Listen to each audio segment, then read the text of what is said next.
Because of the geopolitical tensions, gas prices in Europe have surged to a record high and have seen a massive increase just in the last couple of days. Now, of course, we know that this is because of supply crunch and issues around Russia-Ukraine crisis. But let's understand what is the dependence of Europe on gas imports and how big is Russia in the gas economy as a whole. Russia is the world's largest pipeline gas exporter and an emerging significant LNG exporter.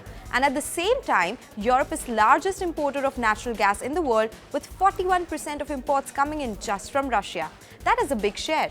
As per Oxford Institute of Energy Studies, Russia sold 115.7 billion cubic meter of gas in first half of 2021, with 77.2 BCM going to Western Europe and Turkey, 17.8 BCM to Central Europe, 16.1 BCM to near abroad, so countries like Belarus, Latvia, Estonia are included in this particular region, and 4.6 BCM to China.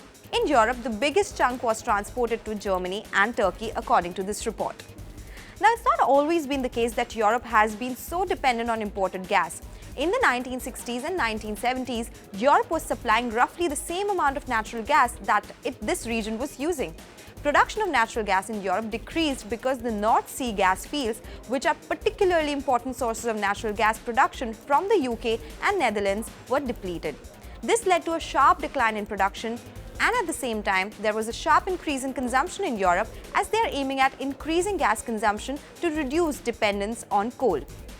As per estimates, Europe currently has 20% exposure to gas sourcing in the entire mix, and they have been planning to increase gas consumption in order to meet emission norms.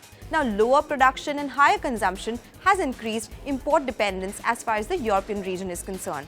Now, Russia, of course, has been the biggest exporter of gas to Europe, but the country has had its own issues with production.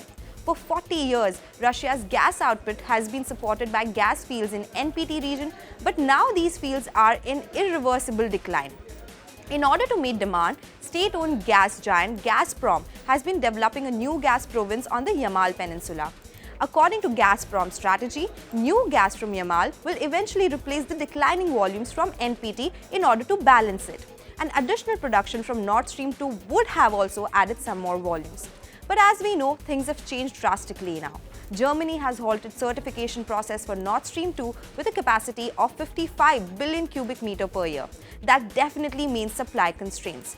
There have not been direct sanctions on oil and gas industry in Russia, but mostly traders are staying away from this particular market.